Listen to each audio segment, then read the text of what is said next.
액션 let's go 저 건물을 찾으러 Assalamualaikum warahmatullahi wabarakatuh. Perkenalkan, nama saya Alda Arum dengan stambuk F521-22005. Pada kesempatan kali ini, saya dan teman saya akan menjelaskan materi mengenai analisis kelayakan. Analisis kelayakan adalah analisis yang digunakan untuk memberikan rincian lebih lanjut tentang resiko yang terkait dengan sistem yang diusulkan. Dan itu mencakup kelayakan teknis, ekonomi, organisasi, operasional, hukum dan kontra, dan juga jadwal. Analisis kelayakan memandu organisasi dalam menentukan apakah melanjutkan proyek tersebut atau tidak. Analisis kelayakan juga mengidentifikasi risiko-risiko penting terkait dengan proyek tersebut. Proyek yang harus dikelola jika proyek tersebut disetujui. Sama seperti halnya permintaan sistem, setiap organisasi memiliki proses dan formatnya sendiri untuk analisis kelayakan, namun sebagian besar mencakup teknik untuk menilai beberapa bidang, yaitu ada kelayakan teknis, kelayakan ekonomi, kelayakan organisasi, kelayakan hukum dan kontra, dan juga kelayakan jadwal. Perkenalkan, nama saya Dela Adisti dengan NIM F521-22031. Pada kesempatan kali ini saya akan menjelaskan mengenai kelayakan teknis, di mana kelayakan teknis ini merupakan sebuah langkah awal dalam proses analisis kelayakan. Dalam kelayakan teknis ini dilakukan sebuah penilaian tentang seberapa jauh sebuah proyek sistem informasi dirancang, dikembangkan, dan juga diimplementasikan dalam suatu organisasi. Dalam kelayakan teknis ini, terdapat beberapa hal yang harus dipertimbangkan. Yang pertama yaitu keakraban dengan aplikasi. Dalam keakraban dengan aplikasi ini dilakukan evaluasi tentang seberapa jauh pemahaman dan keakraban pengguna dan juga tim analis dengan aplikasi yang diusulkan atau yang akan digunakan. Karena ketidakpahaman akan menimbulkan resiko kesalahpahaman. Jadi penting untuk melakukan sebuah pemahaman yang baik. Yang kedua ada keakraban dengan teknologi, di mana keakraban tim proyek dengan teknologi yang akan digunakan merupakan sebuah hal kritis. Apabila teknologi yang akan digunakan merupakan teknologi yang baru dan belum teruji. Karena jika teknologi yang baru digunakan, maka secara otomatis tim proyek harus mempelajari lebih dalam mengenai teknologi tersebut untuk mengurangi risiko kesalahan yang akan terjadi dalam pembangunan sebuah proyek. Yang ketiga ada ukuran proyek, seperti jumlah anggota tim, durasi, dan juga kompleksitas fitur itu sangat berpengaruh terhadap kelayakan teknis. Di mana proyek yang semakin besar suatu proyek, maka akan menimbulkan resiko yang lebih tinggi dan juga cenderung lebih rumit. Yang keempat ada kompatibilitas dengan sistem yang sudah ada, di mana sistem yang baru dibangun ini harus bisa berintegrasi dengan teknologi dan aplikasi yang sudah ada dalam suatu organisasi. Integrasi ini mencakup pemakaian data dari sistem yang sudah ada. Perkenalkan, nama saya Dinda Ganita Libe dengan NIM F521-22020. Di sini saya akan membahas tentang kelayakan ekonomi. Analisis kelayakan ekonomi atau biasa juga disebut analisis biaya manfaat. Kelayakan ekonomi ditentukan dengan mengidentifikasi biaya dan manfaat yang terkait dengan sistem, menetapkan nilai padanya, menghitung arus kas masa depan, dan mengukur kelayakan finansial proyek. Sebagai akibat dari analisis ini, peluang finansial dan risiko proyek dapat dipahami. Organisasi memiliki sumber daya modal yang terbatas dan banyak proyek akan bersaing untuk mendapatkan pendanaan. Dalam memperkenalkan kerangka kerja yang akan diterapkan untuk mengevaluasi proyek investasi dan ukuran penilaian umum yang digunakan dalam menganalisis kelayakan ekonomi, terdapat beberapa poin. Antara lain adalah analisis dan pengukuran arus kas proyek, return on investment atau pengembalian investasi, break-even point atau titik impas, teknik arus kas yang didiskonkan, dan identifikasi biaya atau manfaat.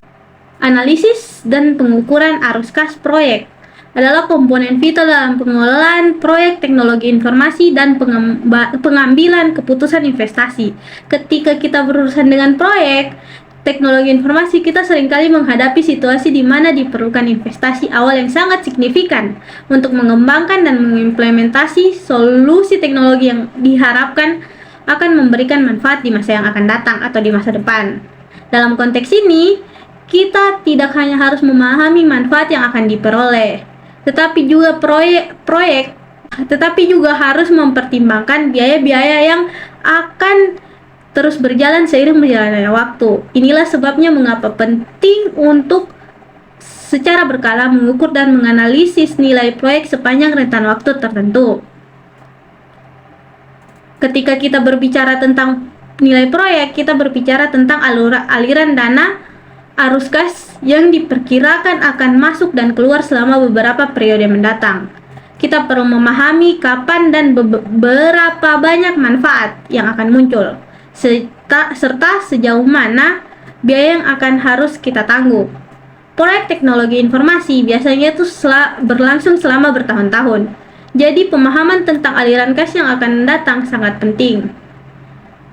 Ada beberapa teknik yang dapat kita gunakan untuk menilai proyek-proyek ini. Salah satunya yang paling umum adalah return on investment, yang sederhana namun efektif.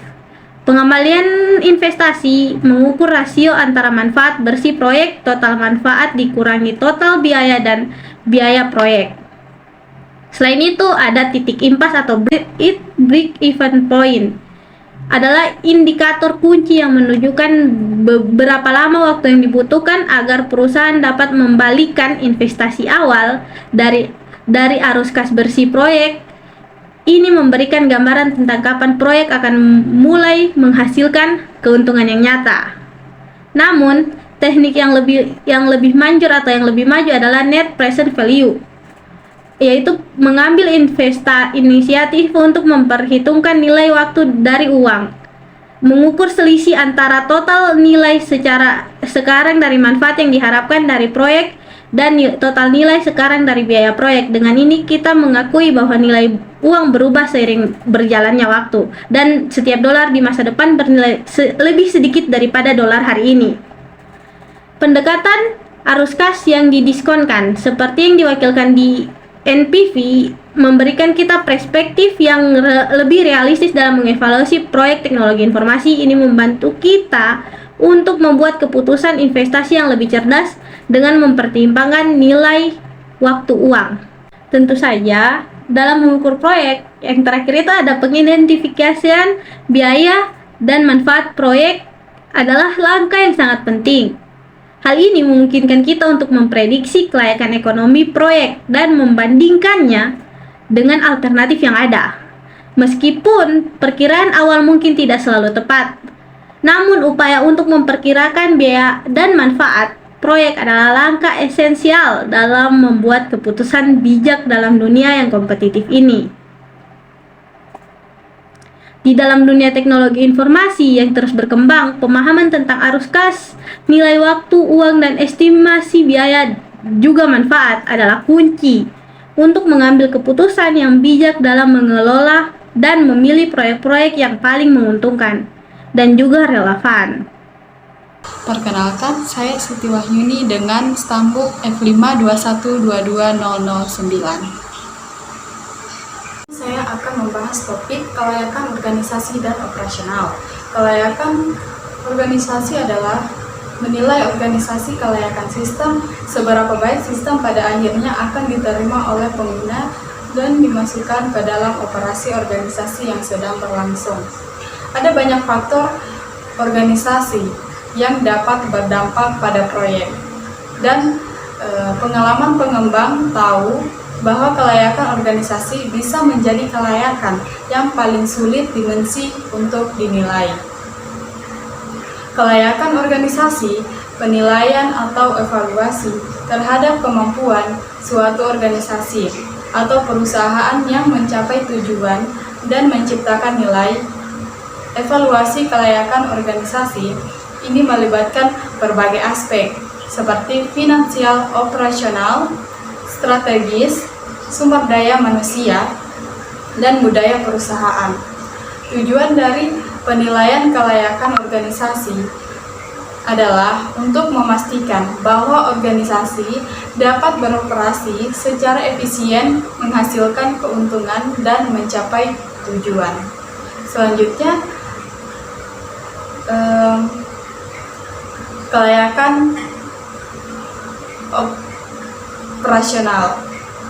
Kelayakan operasional itu penilaian kelayakan operasional mengukur seberapa baik suatu proyek yang akan dikerjakan dalam memecahkan masalah yang ada, dengan mengambil keunggulan yang didapat selama penentuan cakupan proyek dan bagaimana hal tersebut memenuhi kebutuhan yang didapat dari kebutuhan proyek.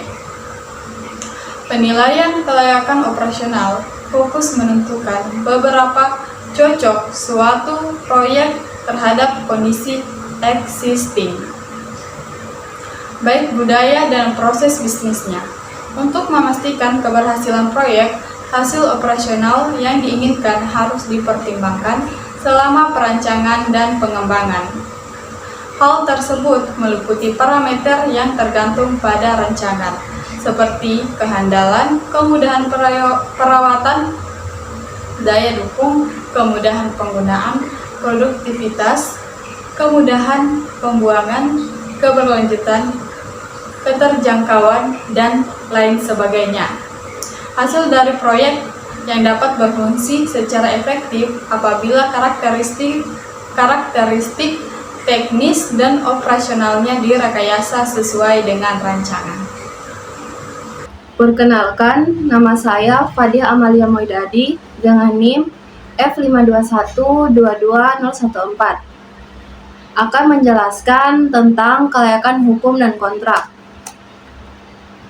Kelayakan hukum dan kontrak adalah suatu penilaian terhadap legalitas dan kepastian hukum suatu perjanjian atau kontrak.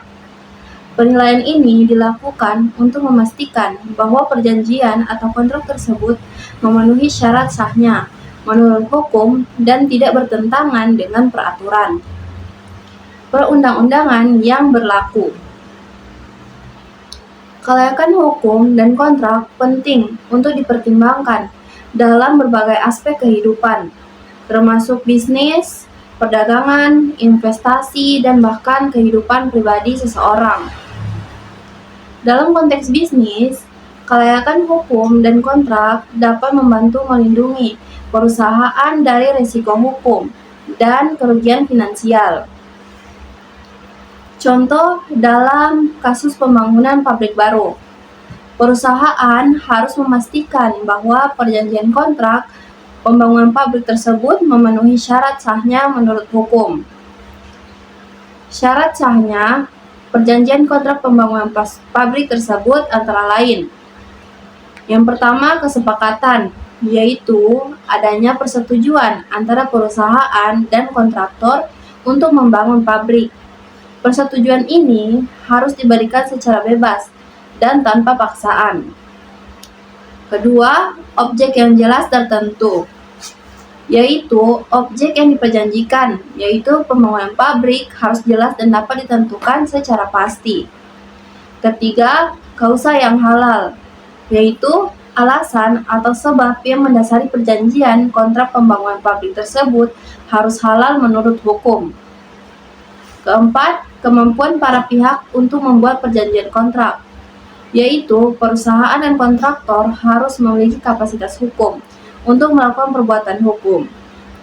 Selain itu, perusahaan juga harus memastikan bahwa perjanjian kontrak pembangunan pabrik tersebut tidak bertentangan dengan peraturan perundang-undangan yang berlaku. Misalnya, perusahaan harus memastikan bahwa perjanjian kontrak tersebut tidak bertentangan dengan peraturan perizinan pembangunan pabrik.